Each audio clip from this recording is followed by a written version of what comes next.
Today's Patriots Beat is brought to you by The Athletic. The Athletic is a subscription-based publisher of smarter sports coverage for die-hard fans. The model is simple: no ads, no pop-ups, and no autoplay videos. Instead, readers get an in-depth coverage written by journalists who know their teams and leagues inside and out. Today, my listeners can get 40% off by visiting theathletic.com and using the promo code PATSBEAT. That means the subscription is just $2.99 a month. Once again, subscribe today by going to theathletic.com/PatsBeat or just use the promo code PatsBeat at the site for 40% off and a chance to be part of the future of sports journalism. Hey everybody, it's Drags and it's Wednesday, March 13th. Happy New Year in the NFL. It is the first full day of NFL free agency and the official start of the new NFL calendar season. No better time for episode 289 of Patriots Beat on the CLNS Media Network. Find us at clnsmedia.com and follow us on Twitter at Patriots CLNS. No one better than Mike Renner of Pro Football Focus, Bachelorette contestant from season 14, here for all the right reasons to break down all of the NFL free agent moves so far. I know that's cheesy, Mike, but welcome to the program. Yes, definitely a little cheesy, but thanks for having me. Glad to be here. Let's start right off. This is a Patriots show, and with Trey Flowers, you and Steve Palazzolo had a great breakdown on video on Pro Football Focus of why it is the Lions head coach Matt Patricia and general manager Bob Quinn, both Bill Belichick disciples, why they went after Trey Flowers. Yeah, so of all the defense coordinators to leave Bill Belichick in the system there, I think Patricia tried to most emulate it of all those guys. He really brought a lot of things to the Lions that they ran there in New England, whether it be hybrid fronts up front, three-man rushes, man coverage, a lot of those same principles that define New England, he brought to Detroit. But the thing was, they just didn't have the players to run that sort of system last year. They didn't have the talent on the back end. They didn't have anywhere near the pass rushers up front that could continually push the pocket, continually collapse it, continually force quarterbacks to just get rid of it, not have all day back there. And so Trey Flowers, he was the Patriots' best pass rusher this past season, goes to Detroit, is easily going to be their best pass rusher as well. So I think he's worth that sort of money. I think you're getting a good player, and he's only 25 years old. He'll be in the prime for most of that deal. So two questions, and you answered the first one pretty much already, but I want to go over it again. How does this specifically help the Lions, and how much will the Patriots miss Flowers, a key part of the Patriots' Super Bowl defenses the last 3 years? Yeah, so he helps the Lions by just being a pass rusher. I think they had probably the worst, if not one of the bottom three edge rush groups in the NFL last year with Romeo Okwara, Devon Kennard. They just could not get after the passer. So from that perspective, he can. He got over 60 pressures each of the last two seasons, gotten better every single year of his career. So from that perspective, a huge boom for them. On the other side, Patriots, why he was so coveted, why he was so crucial to their scheme was his ability to go from the edge on one play to then play the three tech on the next play. So then it's third down, line him up, head up over center, and have him rush from there. So I think his versatility was so important to the Patriots because, like I mentioned, one of the biggest things they do is they'll rush three a good portion of the time and put the ability to have Flowers go from outside linebacker, on first down to then a three-man front where it's a nose tackle and 2-3 techniques, two guys lined up over the guards, and then just rushing those three and have him still be effective and still rush the passer from that technique was so crucial to a lot of their success. They didn't have really anyone else there that could rush the passer in New England. So if they didn't have him, everyone would have had all day against them. So I think that versatility was very key, and we saw him show up big in the playoffs. Had 31 pressures the last two postseasons combined, which is pretty absurd. So he shows up when it mattered most, and yeah, he had a heck of a career, in the Patriots jersey. He really did, and I don't know about you, Mike, but I really do think the whole key to this is Matt Patricia and, to a lesser degree, Bob Quinn. But Matt Patricia knows he's a versatile defensive lineman, right? And you don't just have to set him on the edge. You can move him up and down the D-line. Yeah, like I mentioned, I think Patricia's really copying a lot of the stuff Belichick did. He is putting that almost system verbatim in place in Detroit. And so from that perspective, the transition is easy. You saw it be done in New England. It he's going to be asked to do the same things in Detroit. You think, a lot of times in free agency when you ask a guy to go into a different role or play a different position, you don't know if you're going to be getting the same player, the same sort of production. This one, you're going to get production. You've seen it happen already. Patricia obviously very familiar with him. I think it was an easy sort of job that he had to convince his GM to go ahead and pull the trigger. Fans hit me up on Twitter, Mike, and they say good for Flowers, but the Patriots aren't going to miss a beat defensively. They always find that guy or two or three to fill in. You're getting Michael Bennett, and you add to that, Adrian Claiborne, Dietrich Wise, Derek Rivers, and whoever they draft. You kind of agree with that sentiment from fans that, look, it's Belichick, and, sure, Trey Flowers leaving in the prime of his career isn't great. It's not ideal, but they're going to be able to find something in the draft to complement what they already have. Yeah, I think you already said it there. With the Michael Bennett trade, the writing was then on the wall. That was the replacement. Michael Bennett fills almost the exact same role in that defense in terms of his versatility, where he can play any sort of technique up and down the defensive line. Not quite as productive as Flowers, but a fairly good impersonation for a lot less money than you would have to pay Flowers. And then, like you said, they drafted young guys. They have Dietrich Wise, who has looked good at times over the course of his young career. Derek Rivers, who just, after, going on IR all his rookie season, missing all his rookie year, came back, still could develop into year three. So I do think, and they'll also be in a position there at the end of the first round to still get talent along that defensive line if they so choose with a deep D-line class. So, yeah, I think the third rounders that you're getting back from him and Trent Brown are more valuable than what they would have meant to the team signing him with those big deals. I don't think the Patriots are going to miss too much of either, to be honest, with what they have in the tank. Speaking with Mike Renner of Pro Football Focus, follow him on Twitter at @PFF_. Mike, you tweeted something Monday I thought was just spot on. The first day of free agency, you said, if the opening of free agency taught us anything, it's the value of draft picks, right? And who better in the NFL than the New England Patriots at understanding the concept and executing it to perfection? You mentioned Trent Brown a little while ago, the third rounder, they're going to get back. That's the perfect example, right? I mean, you're talking about spending a third round pick on a 25-year-old massive starting left tackle in his walk year, the year before, when you traded for him before the 2018 draft, and you let him walk, you get back that third round compensatory pick. You draft your starting left tackle who would, in theory replace him, when he leaves, in Isaiah Wynn, and you're not spending $36 million, in guaranteed money to keep him. And that, to me, sums up why the Patriots, year after year, get the whole free agency draft dynamic better than anybody. Yeah, I tweeted that out because you saw guys on day one of free agency getting $8 million a year, $10 million a year, who, just for pure competency at the position, just guys who are bottom of the barrel NFL level starters, getting that much a year just because teams are so afraid of not having anyone at that position. Teams are so afraid of having this glaring hole that's really going to, completely bring your offense or defense to its knees and be such a weakness that you have to fill because they're not good at drafting. They're not good at identifying that talent in the draft, because the last time you want to be, drafting an offensive lineman, like for the Patriots, for example, last time you want to be drafting a left tackle is when you need one. You want to be drafting it 1 year before, 2 years before, because the guy stepping in year one, you could just never really count on that. You want the guy in the pipeline, the guy that you've developed to fill in that role, to be stepping in. You don't want that guy stepping in year one. So I do think draft picks, the ability to identify that talent, have in the mid rounds, third, fourth round, and have that be fill out the back end of your lineup, not have to overspend money to fill these holes, is more important than it's ever been because of how the discrepancy between $10 million a year, what it takes for, a bottom of the level NFL starter, to $2 million a year, which is rookie contract. If you need any better example, look no further than where the city that you're in right now, the Cincinnati Bengals and Bobby Hart. 3 years, $21 million. I think it was your colleague, Steve Palazzolo, who tweeted out he was the weaker half of the Eric Flowers tackle combo with the Giants.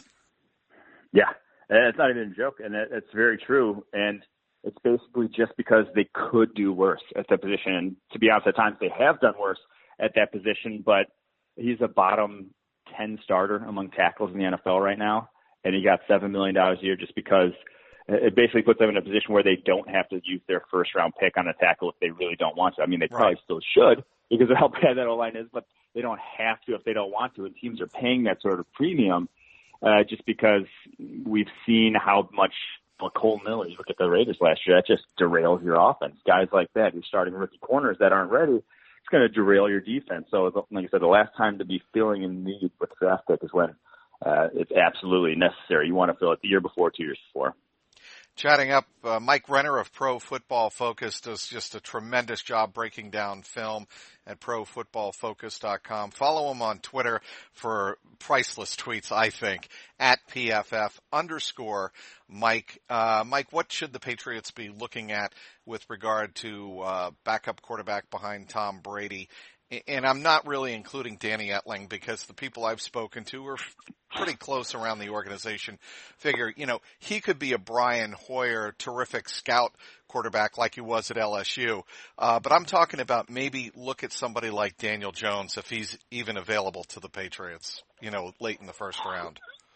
Yeah, from our data, what the Patriots sort of have identified over the past in terms of quarterbacks they like, is accuracy. Not necessarily guys with big arms, but guys who can fit the ball consistently down the field, accurate down the field. And so the name that it's come to mind internally because Steve, being, from Massachusetts, New England fan, has tabbed him, is Will Greer from West Virginia, just because our data from a ball, tracking every throw this past season, loves his accuracy. Now, he went to the Senior Bowl and had about as bad a Senior Bowl as I can remember from any sort of realistic prospect, but that's a small sample size compared to his entire college career where he was very accurate in that pass heavy offense. So I think he's a guy in the second and third would make a lot of sense. I'm not sure they're going to, any of the top end guys really make sense for them in the first in terms of whether it be Daniel Jones or if Drew Lock falls, something like that. I'm not sure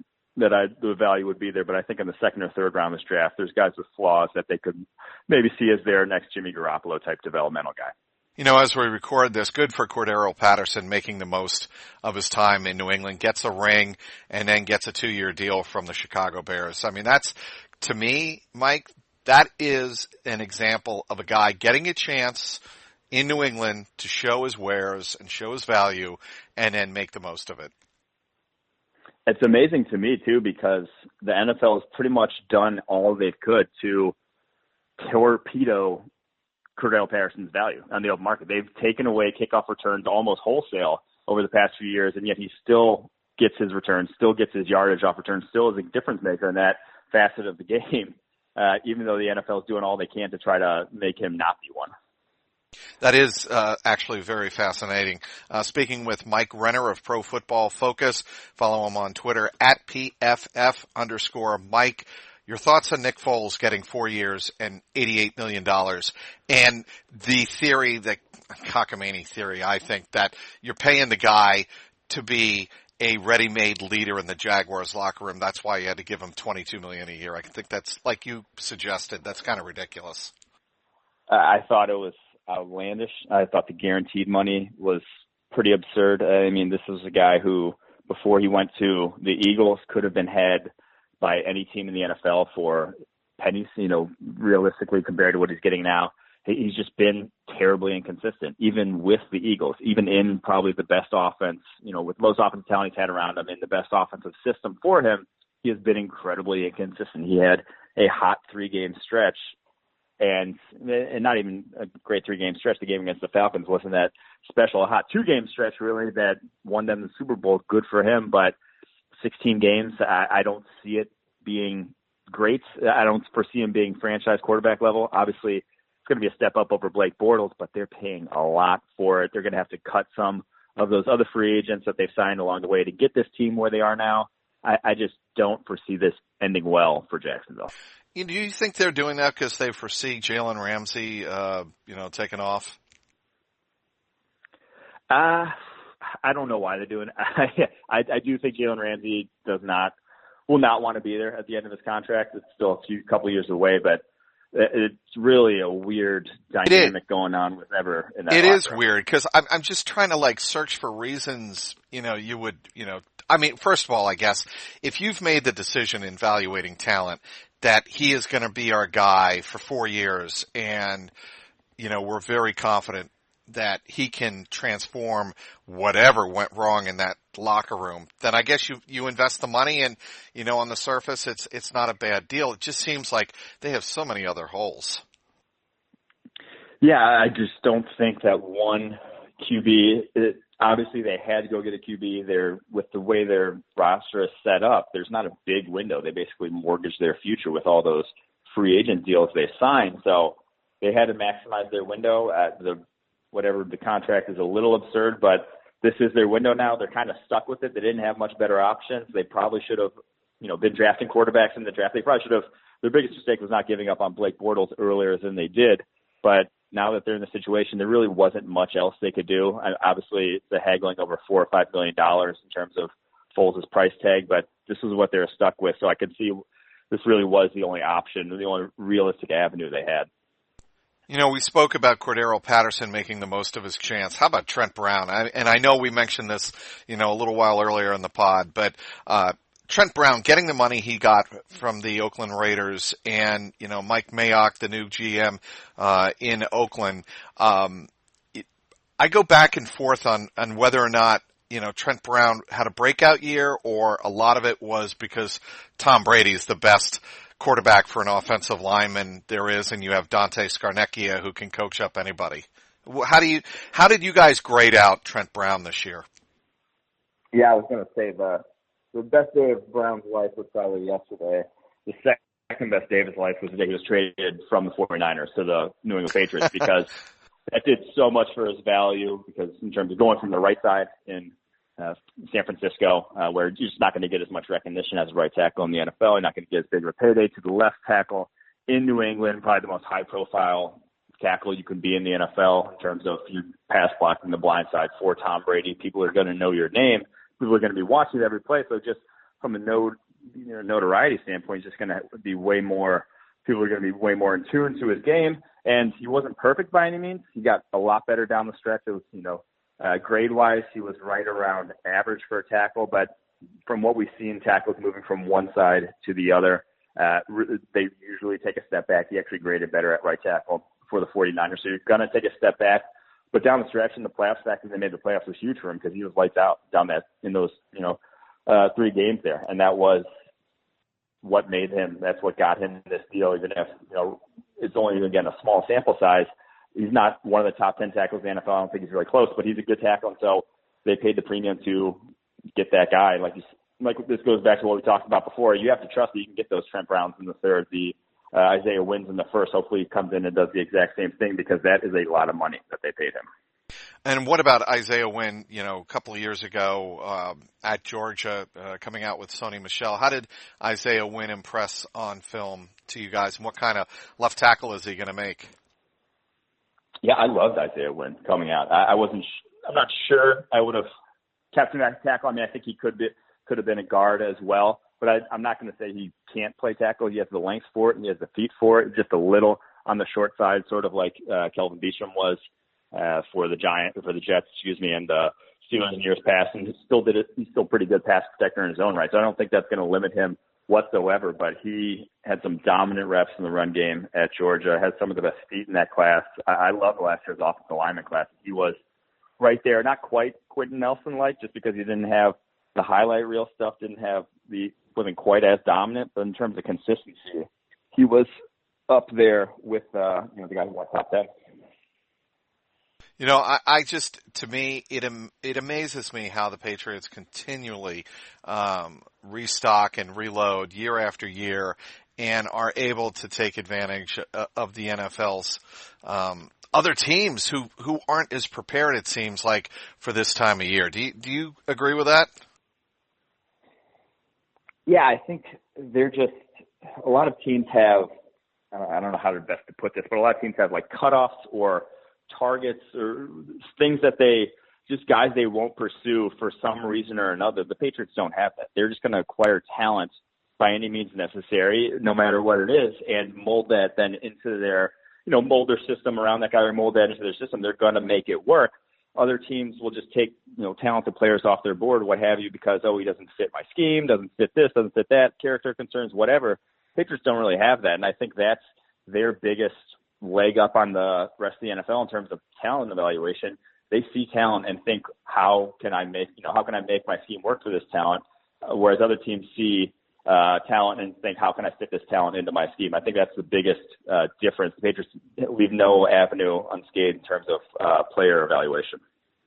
Chatting up Mike Renner of Pro Football Focus. You can follow him on Twitter at PFF_Mike. All right, Mike, enough football. That's never really the case, as you and I both know. But what was the lasting moment for you in season 14 of The Bachelorette? Lasting moment was, just getting to play football, actually, against a guy who was at one point in the NFL. It was probably the last moment. It was just a fun thing to do. We played a tackle football game. I didn't even play in high school because my high school didn't have football. So that was a lot of fun to do, something that I never really thought I would be doing when I went on that show. So that was probably the lasting moment for me. Still have my jersey from that game. Do you really? Yeah, I got all the guys to sign it, which is pretty cool. Speaking of former NFL players, former NFL tight end Colton Underwood, I'm sure you're aware by now, makes Bachelor history going from 3 women to Zippo and Cassie Randolph Distum. I feel like out of my element here, but I gotta ask. Is that the football equivalent of turning down Andy Reid and Sean Payton only to be cut by Bill Belichick? Yeah, it's not good. It's, that's basically, what was it, the Packers collapse against the Seahawks. You're up, he was up 20, and all he needed to do was kneel, and, he really just, he blew that one. I heard about it, I didn't watch the episode, but it sounds like it did not, it's about as bad ending as you can get from being the Bachelor. Not even Khalil Mack could save him. Not even Khalil Mack. But anyway, it's been really a pleasure, Mike. They were teammates, actually, I think, him and Khalil Mack in Oakland. What? Golden. Oh, yeah, that's right. That's right. Yeah. That's a good point. That's why we have you on, Mike. That's exactly why we have you on. I got to tell you, one more question. Okay. Gold Star or Skyline, and you can't say neither. Can I say Dixie? It's one of the sure. Yep. Places, the small one. Yes. That one's actually, I can stomach that one. The other two are pretty rough, I'll say. Yeah, I get Dixie that. Chili. It's Dixie Chili. This is a Cincinnati reference because Cincinnati Chili, and having hailed from there, I am a Skyline guy. I'm not afraid to admit that. Many a college or high school football game, I went there and spent many a night at Skyline Chili after a football win or loss. So that'll do it for our discussion with Mike Renner. Again, follow him on Twitter at PFF_Mike. He's just a terrific follow, and the guys at Pro Football Focus. And I don't just say this because Chris Collinsworth, helps run your company. I think you guys do a fabulous job breaking down film to a level I don't think anybody else does, frankly. I really appreciate those kind words, Mike. Thanks so much, man. Thanks for having me on, too. No problem. Want to thank everybody for downloading today's podcast. Want to thank our great sponsor, The Athletic. Once again, follow our terrific guest, Mike Renner of Pro Football Focus at PFF_Mike on Twitter. Want to thank everybody for downloading this podcast. For producer Mike Alongi, the founder of the network, Nick Gelso. This is Mike Petralia, and this has been the Patriots Beat podcast powered by CLNS Media.